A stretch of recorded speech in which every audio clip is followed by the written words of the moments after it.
दोस्तों, आप लोगों ने अभी न्यूज में हाल ही में सुना होगा कि लद्दाख में एक पेट्रोल पॉइंट है जिसको PP-15 के नाम से जाना जाता है।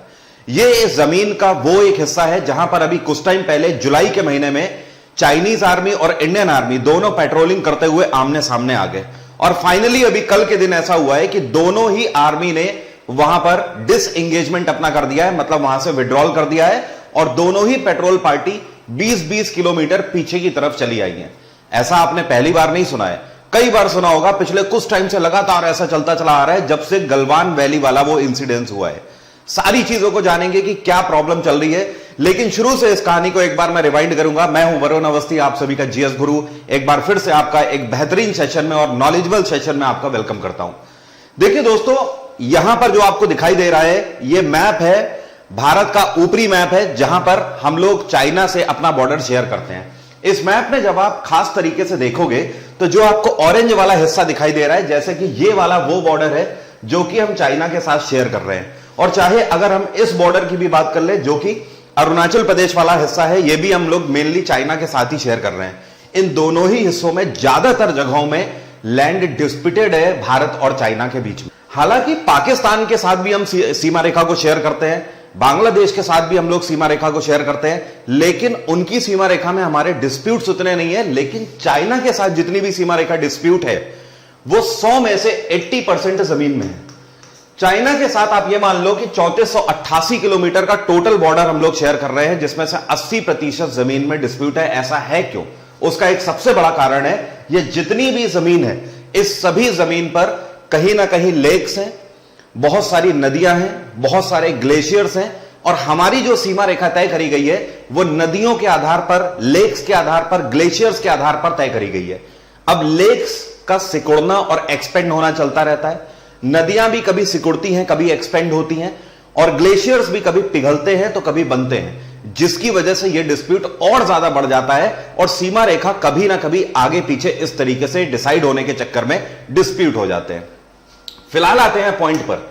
आप लोगों ने आज तक सुना होगा कई बार कि भारत और चाइना के बीच में जो बॉर्डर रेखा है, जो सीमा रेखा है, इसको मैकमोहन लाइन के नाम से जाना जाता है। यह अरुणाचल प्रदेश की तरफ से खींची गई थी 1913 में। उस टाइम पर ब्रिटिश अंपायर हुकूमत कर रहा था भारत में, और इनके जो एडमिनिस्ट्रेटर हुआ करते थे, या आप बोल सकते हो कि भारत की तरफ से या ब्रिटिश इंडिया की तरफ से चाइना के साथ जो नेगोशिएट करने वाले जो अधिकारी थे, इनका नाम था हेनरी मैकमोहन। इन्हीं के नाम पर इस सीमा रेखा का नाम मैकमोहन लाइन रख दिया गया। लेकिन 1950 में चाइना पहली बार यह डिक्लेयर करता है भारत के आजाद होने के बाद कि भारत के ऊपर ब्रिटिशर्स राज कर रहे थे और उस टाइम पर पावर में डोमिनेंस था। तो ब्रिटिश आर्मी की तरफ से या ब्रिटिश हुकूमत की तरफ से जो भी चीजें निर्धारित करी गई हैं वो हमारे और भारत के बीच का भविष्य तय नहीं कर सकता है। एक तरीके से देखा जाए तो चाइनीज गवर्नमेंट ने उसको पूरे तरीके से खारिज कर दिया और मानने से मना कर दिया। अब इसमें क्या हुआ, उस टाइम पर नेहरू की सरकार थी, जवाहरलाल नेहरू के द्वारा कई सारे पत्राचार किए गए। ये टाइम 10 साल तक कब बीत गया पता ही नहीं लगा। 1959 जब आया तो उस टाइम पर चाइना में जोन्यू इलगई की सरकार थी। उस सरकार के टाइम पे उनकी तरफ से पहली बार भारतीय सरकार को एक लेटर लिखा गया कि हम लोग इस विवाद को निपटाना चाहते हैं और चाइना भारत के साथ अपना फ्यूचर मैकमोहन लाइन से हट कर देखता है, जो कि ब्रिटिश हुकूमत के द्वारा बनाई गई थी। अब इस टाइम पर जवाहरलाल नेहरू के द्वारा भी उन पत्राचारों का जवाब दिया गया और उन पर प्रॉपर सहमति बन नहीं पाई कहीं ना कहीं। 1959 से लेकर 1960 के बीच में कई सारे पत्राचार किए गए Indian government and Chinese government के बीच में। उसके बाद 1960 में जोन्यू की सरकार चाइना में चली जाती है। उसके बाद भी भारत सरकार के द्वारा उनको यहां पर आमंत्रित किया जाता है एक वॉक एंड टॉक के लिए, उसका भी रिजल्ट 0 रहता है। और उसके बाद 1962 में रिजल्ट ना निकलने के बेसिस पर चाइना ने एक नया तरीका खोज निकाला कि वो भारत के ऊपर स्ट्राइक करेगा। 1962 में इंडियन सिनो वॉर लड़ा गया। आप सभी को पता है उसका रिजल्ट क्या है।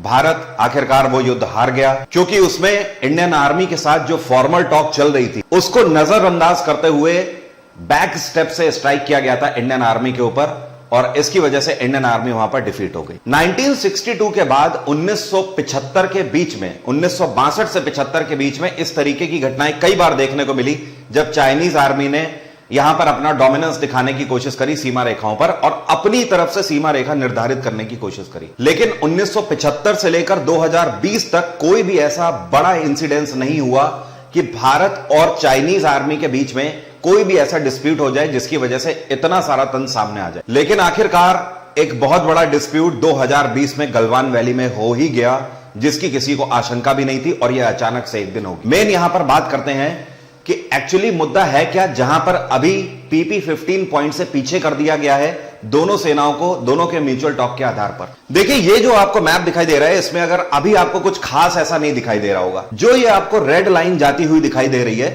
ये चाइना के द्वारा निर्धारित करी गई सीमा रेखा है। तो इसको मैं एक तरीके से आपको हाईलाइट कर देता हूं, अब ये आपको आराम से दिखेगी। आप ये वो ऑफिशियल सीमा रेखा है जिसको चाइनीज गवर्नमेंट के द्वारा खींचा गया है। लेकिन हां, उसके बाद भी प्रॉब्लम क्या हो रही है, देखिए यहां पर दो नदियां बहती हैं। ये एक नदी बह रही है, इस नदी का नाम है चांगलुंग, और ये एक नदी बह रही है इसके जस्ट आगे, इसका नाम है कुंगरांग। तो कुंगरांग और चारलुंग, इस नदी के इस पार इंडियन आर्मी रहेगी और इस नदी के उस पार चाइनीज आर्मी रहेगी। ये जो यहां पर आपको ये वाला हिस्सा दिखाई दे रहा है, ये कुछ आपको नाले जैसा दिखाई दे रहा होगा या दर्रे जैसा दिखाई दे रहा होगा, इसी वजह से इसको चांगलुंग नाला के नाम से भी जाना जाता है। अब प्रॉब्लम यह है कि इंडियन चौकीज की यहां पर मिलिट्री चौकियां या आप बोल सकते हो मिलिट्री स्टेशंस बने हुए हैं, उनको पॉइंट दिया गया है नाम। ये जो ऊपर की तरफ आपको दिखाई दे रहा है, ये है गलवान वैली। गलवान वैली से आप जैसे ही नीचे उतरोगे, यहां पर अभी डिस्प्यूट हुआ था जहां पर कई सारे सोल्जर्स की मृत्यु हो गई थी। जब आप इधर नीचे की तरफ आते हो तो ये आपको PP-15 पॉइंट मिलता है, और आप थोड़ा नीचे की तरफ आइए तो PP-16 पॉइंट मिलता है, थोड़ा और नीचे आएंगे तो PP-17 और उसके बाद 17A, इस तरीके से बनी हुई है। और ये नीचे आपकी पेंगोंग लेक है। पेंगोंग लेक ये वही 3 इडियट वाली पेंगोंग लेक है जिसमें लास्ट में शूटिंग करी गई है। अब देखिए प्रॉब्लम कहां है, इसको समझते हैं इस तरीके से। इस वाले में आप आ जाइए, इसको थोड़ा सा जूम कर दिया है और कुछ नहीं किया है। आप ऐसे समझ लो कि ये है आपका गलवान वैली। गलवान वैली में जो प्रॉब्लम हुई थी, गलवान वैली तक जाने का एक तो आपका ये ऊपर से भी रास्ता है और एक ये आपका इधर सकरा हुआ रास्ता इधर की तरफ जाता है।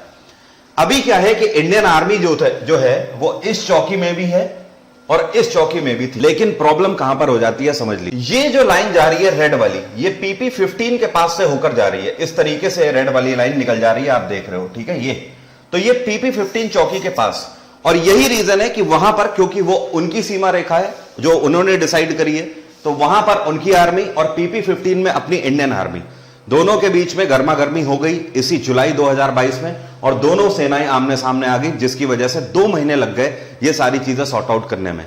और सॉर्ट आउट करने के बाद जो म्यूचुअल रिजल्ट निकल के आया है वो ये निकल के आया कि इंडियन आर्मी को विड्रॉल करना पड़ेगा पीछे की तरफ और चाइनीज आर्मी को भी विड्रॉल करना पड़ेगा। दोनों आर्मी पीछे की तरफ हटेंगी। अब देखिए जो PP-15 यूनिट छोड़ेगा वो जस्ट पीछे तो आ नहीं सकता, क्योंकि पीछे ये आप देख रहे हो ये ग्लेशियर्स हैं, यहां पर ये नदियां भी बन जाती हैं जब ये ग्लेशियर्स पिघलते हैं। लेकिन ये आराम से पीछे की तरफ चले गए। अब इंडियन आर्मी को कहां आना पड़ा, इस यूनिट से उतरकर ये नीचे की तरफ आना पड़ा PP-16 यूनिट में। आप देख रहे हो ये ऐसे माउंटेन्स जैसे बने हुए हैं, ये इतना आसान नहीं है जितना आपको दिखाई दे रहा है पिक्चर में। PP-15 तक जाने के लिए ये सारे माउंटेन्स पार करके जाना होता है। तो PP-15 से उतरने का मतलब सीधे PP-16 में हमारी सेना आ गई है। इस मैप में आपको 2 लाइनें दिखाई दे रही हैं, एक नीली रेखा और एक लाल रेखा।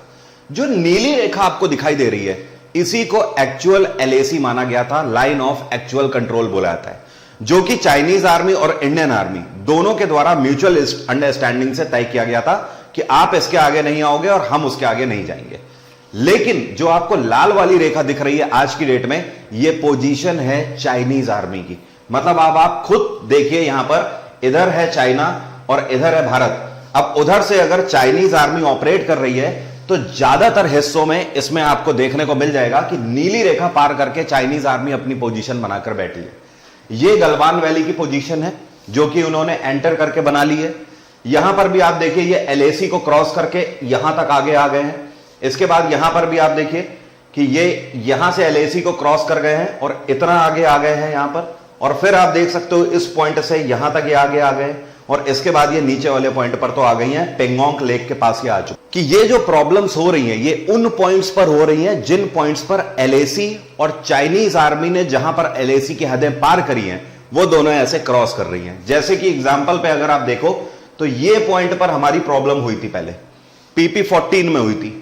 अब इस पॉइंट पे PP15 में प्रॉब्लम हो गई, जो अभी अभी न्यूज बनी है, और यहां से भी हमें विड्रॉल करना पड़ा और हमारी आर्मी यहां से खिसक के कहां आ गई, नीचे आ गई, PP16 पॉइंट में आ गई। अगली बार कोई बड़ी बात नहीं है कि प्रॉब्लम इस पॉइंट पे हो सकती है, इस पॉइंट पे हो सकती है, और इस पॉइंट पे और यहां हो सकती है।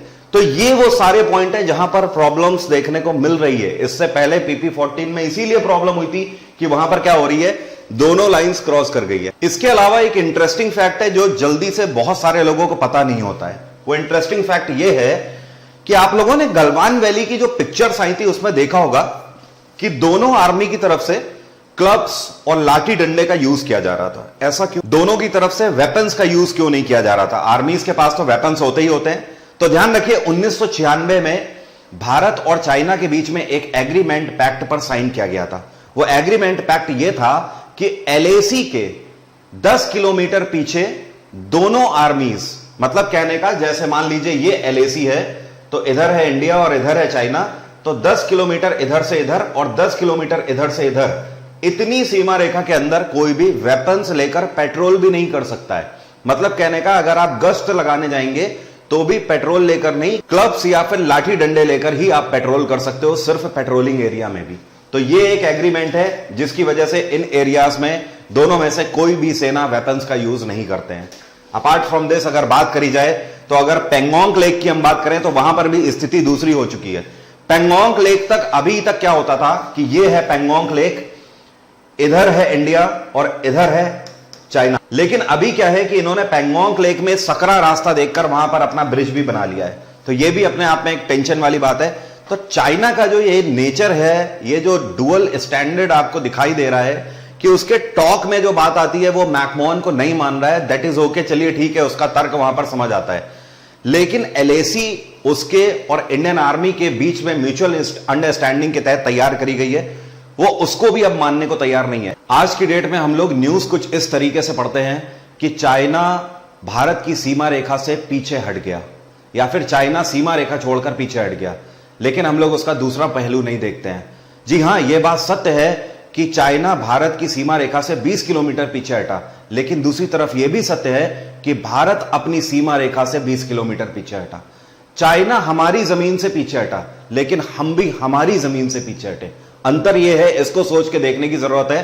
तभी मैंने थंबनेल पे भी लिखा था, China is like mine is mine but yours is also mine. मेरा तो मेरा है ही है, लेकिन तुम्हारा भी मेरा है। यह इस तरीके की डोमिनेंस पावर का प्रदर्शन है, जिस तरीके से वर्ल्ड वॉर फर्स्ट में कंट्रीज के दिमाग में एक भूत सवार था दूसरे की टेरिटरीज लेने का। इन सारी चीजों का सॉल्यूशन भारत सरकार को जल्द से जल्द ढूंढना चाहिए, नहीं तो हम अपनी टेरिटरीज का धीमे धीमे कर बहुत सारा हिस्सा खोते हुए चले जाएंगे।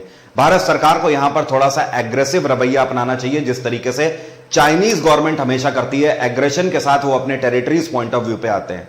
ध्यान रखिए, भारत सरकार को यह भूलना नहीं चाहिए कि हम चाइना के सबसे बड़े ट्रेड पार्टनर हैं। पूरे दुनिया में अगर चाइना के साथ कोई सबसे ज्यादा व्यापार करता है तो वो भारत करता है। लेकिन आखिरकार ये होगा कैसे? ये तभी पॉसिबल हो पाएगा जब मेक इन इंडिया प्रोजेक्ट को प्रमोट किया जाए और लगातार ज्यादा से ज्यादा चीजें हम लोग इंडिजिनस बनाएं। जब हम खुद में कैपेबल होंगे तब जाकर हम चाइना से ये फाइट कर पाएंगे। अदरवाइज आज की डेट में एग्रेशन हम तभी ला सकते हैं जब हम ट्रेड और कॉमर्स पे अपना डोमिनेंस उसे दिखा पाए। वो हमें टेरिटरी में डोमिनेंस दिखाता है, हम उसे ट्रेड एंड कॉमर्स में डोमिनेंस दिखाएं, तब जाकर बात बन पाएगी। अदरवाइज म्यूचुअल अंडरस्टैंडिंग पे बात आना बहुत मुश्किल होती चली जा रही है। आपको ये वीडियो कैसा लगा है, आपकी क्या राय है, जरा मुझे कमेंट बॉक्स में लिखकर बताइए। मैं जानना चाहता हूं कि आप लोग भी क्या सोचते हैं इस बारे में और आपका मत क्या है। वीडियो अच्छा लगा है तो लाइक करिएगा, शेयर करिएगा। Thank you so much, have a nice day, take care, bye bye. आपका दिन मंगलमय हो। फिर से मिलेंगे एक वीडियो में एक बेहतरीन टॉपिक के साथ। Thank you everyone.